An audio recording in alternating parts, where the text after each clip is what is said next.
ഇന്ന് ഞാൻ വന്നേക്കുന്നത് ഒരു ബേക്കറി പലഹാരവുമായിട്ടാണ്. നമ്മുടെ വീട്ടിൽ തന്നെയുള്ള ഇൻഗ്രീഡിയൻസ് വെച്ച് വളരെ എളുപ്പത്തിൽ നമുക്ക് തയ്യാറാക്കാൻ പറ്റുന്ന ഒരു വിഭവമാണിത്. അപ്പോൾ ഇതെങ്ങനെയാണ് ചെയ്തതെന്ന് ഞാൻ നിങ്ങൾക്ക് പറഞ്ഞു തരാം. അപ്പോൾ നമുക്ക് വീഡിയോയിലേക്ക് പോകാം. അപ്പോൾ ഇതിനായിട്ട് ഞാനിവിടെ 3 ടേബിൾ സ്പൂൺ പഞ്ചസാര എടുത്ത് വെച്ചിട്ടുണ്ട്. അതിൽ 3 ഏലക്കായും കൂടെ ഇത്രയിട്ട് നമുക്കിതൊന്ന് നന്നായിട്ട് പൊടിച്ചെടുക്കണം. അപ്പോൾ ജാറിലേക്ക് ഇട്ട് കൊടുക്കുക. അപ്പോൾ തോല് കളഞ്ഞിട്ടാണ് ഞാൻ ഇടുന്ന ഏലക്ക. നന്നായിട്ട് നമുക്ക് പൊടിച്ചെടുക്കാം.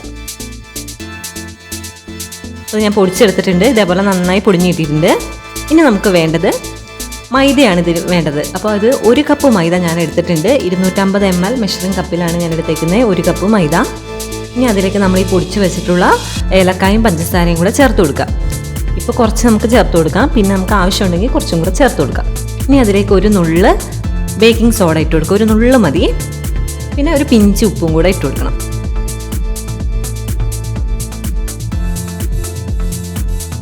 ഇത്ര ഇട്ടിട്ട് നന്നായിട്ടൊന്ന് സ്പൂൺ വെച്ചിട്ട് മിക്സ് ചെയ്തെടുക്കുക.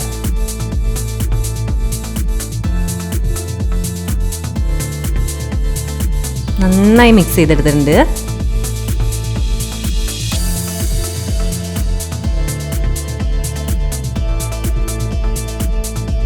ഇനി നമുക്കിതിലേക്ക് കുറച്ച് ഡാൽഡ ചേർത്ത് കൊടുക്കണം. ഏകദേശം ഒരു 2 ടേബിൾ സ്പൂൺ ഡാൽഡ ഞാൻ എടുത്ത് വെച്ചിട്ടുണ്ട്. ഇത് നന്നായിട്ട് ഞാൻ മെൽറ്റ് ചെയ്ത് വെച്ചേക്കുന്നതാണ്. ഇനി അത് നമുക്ക് കുറേശ്ശെ ഒഴിച്ചു കൊടുത്തിട്ട് മിക്സ് ചെയ്തെടുക്കാം.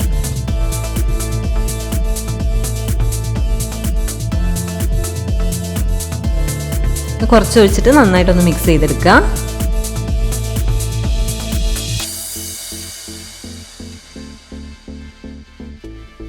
ഇനി നമുക്കിതിലേക്ക് വേണ്ടത് മുട്ടയാണ്. 1 മുട്ട ഞാൻ എടുക്കുന്നുണ്ട്. മുട്ട പൊട്ടിച്ച് നന്നായിട്ട് ഇതൊന്ന് ഉടച്ചെടുക്കണം. നന്നായിട്ട് സ്പൂൺ വെച്ചൊന്ന് ഇളക്കിയെടുക്കുക.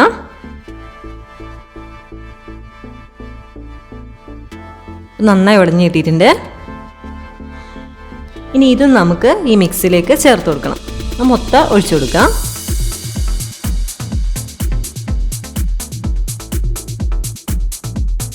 നന്നായിട്ട് സ്പൂൺ വെച്ചൊന്ന് മിക്സ് ചെയ്യാം.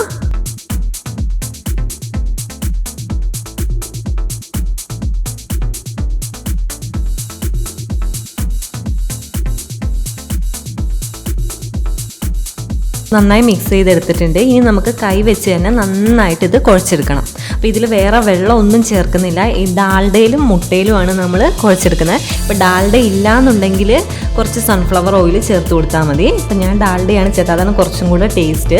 അപ്പോൾ നമ്മൾ ബാക്കിയുള്ള ഡാൽഡയും കൂടെ ഞാൻ ഇതിലേക്ക് ചേർത്ത് കൊടുത്തിട്ടുണ്ട്. അപ്പോൾ ഇത് നന്നായിട്ട് മിക്സ് ചെയ്തെടുക്കുക. അപ്പോൾ ഒരുപാട് സോഫ്റ്റ് ആയിട്ടൊന്നുമല്ല, അത്യാവശ്യം കട്ടി തന്നെ ഉണ്ടാവും ഇതിന്. നന്നായിട്ട് മിക്സ് ചെയ്തെടുക്കുക.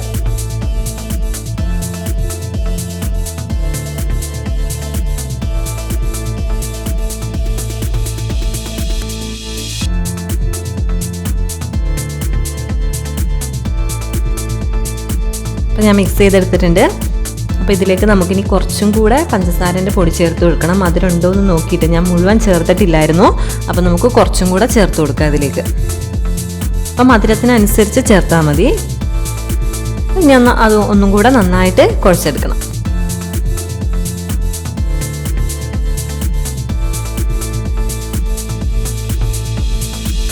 നന്നായി ഞാൻ കുഴച്ചെടുത്തിട്ടുണ്ട്. ഇനി ഇത് നമുക്കിവിടെ മൂടി വെക്കാം. അപ്പോൾ ഇതിനി ഫ്രൈ ചെയ്തെടുക്കാൻ വേണ്ടിയിട്ട് നമുക്കൊരു പാത്രം വെക്കുക.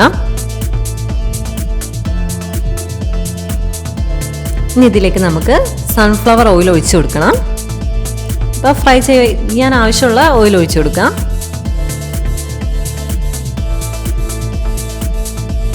അപ്പോൾ എണ്ണ ചൂടാകുമ്പോഴത്തേക്ക് നമുക്കിത് പരത്തിയെടുക്കാം. അപ്പോൾ ചെറിയ ചെറിയ ഉരുളകളായിട്ട് എടുക്കുക.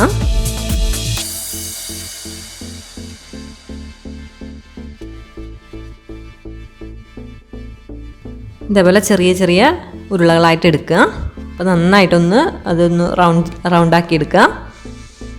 നമുക്ക് കിച്ചൺ കൗണ്ടറിൽ ഇട്ടിട്ട് പരത്തിയെടുക്കാം.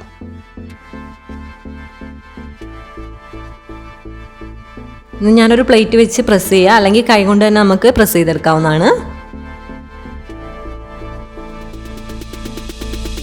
ഇനി ഇതിൻ്റെ സൈഡൊക്കെ ഒന്ന് നമുക്ക് കട്ട് ചെയ്തെടുക്കണം. നല്ലൊരു ഷേപ്പ് കിട്ടാൻ വേണ്ടിയാണ് സൈഡൊക്കെ ഒന്ന് കട്ട് ചെയ്ത് കളയണം.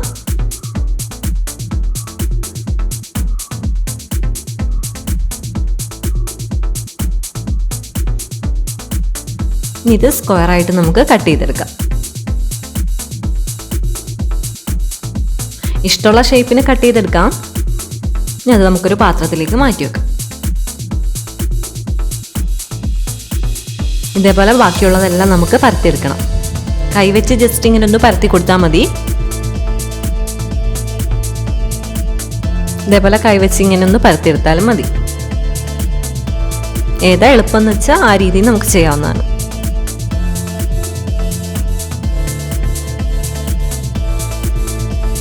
ഒരുപാട് നൈസായിട്ട് പരത്തരുത്, അത്യാവശ്യം കട്ടി വേണം. അപ്പം ഞാനെല്ലാം പരത്തി കട്ട് ചെയ്തെടുത്തിട്ടുണ്ട്.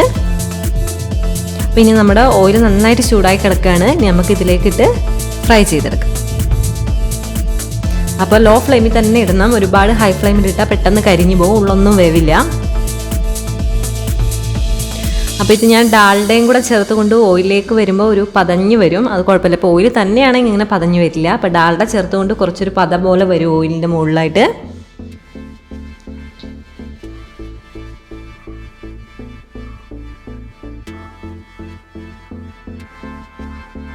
കണ്ടോ, നന്നായി പതഞ്ഞ് വന്നിട്ടുണ്ട്.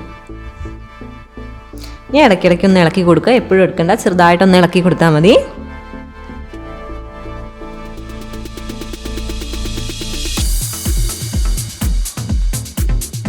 അപ്പം ഏകദേശം ആയിട്ടുണ്ട്. ഈ ഒരു കളർ ആകുന്നോടം വരെ നമ്മൾ ഫ്രൈ ചെയ്യണം. നല്ല ബ്രൗൺ കളറായി വന്നിട്ടുണ്ട്. ഇനി നമുക്ക് ഫ്ലെയിം ഓഫ് ചെയ്തിട്ട് ഇത് കോരി വേറൊരു പാത്രത്തിലേക്ക് മാറ്റാം.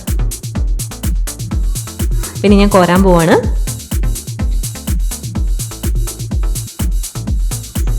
ഒരു വേറെ പാത്രത്തിലേക്ക് ഇട്ട് കൊടുക്കുക. അപ്പോൾ വളരെ എളുപ്പമാണ് ഇത് ചെയ്യാൻ. അപ്പോൾ നമ്മുടെ വീട്ടിൽ തന്നെയുള്ള ഇൻഗ്രീഡിയൻസ് മതി. ഇപ്പോൾ ബേക്കിംഗ് സോഡ ഇല്ല എന്നുണ്ടെങ്കിൽ അത് ഇല്ലെങ്കിലും കുഴപ്പമില്ല, അല്ലാതെ തന്നെ നമുക്കിത് ഉണ്ടാക്കാൻ പറ്റുന്നതാണ്. അപ്പോൾ എല്ലാവരും ഇതൊന്ന് ട്രൈ ചെയ്ത് നോക്കണം. അപ്പം നമ്മുടെ ബേക്കറി കിട്ടുന്ന അതേ ടേസ്റ്റോട് കൂടി തന്നെ നമുക്കിത് കിട്ടും. അപ്പോൾ എല്ലാവരും ട്രൈ ചെയ്യുക. വീഡിയോ ഇഷ്ടപ്പെട്ടെങ്കിൽ ലൈക്ക് ചെയ്യുക, കമൻറ്റ് ചെയ്യുക. ഇനി പുതിയൊരു വീഡിയോ ആയിട്ട് വീണ്ടും വരുന്നതായിരിക്കും.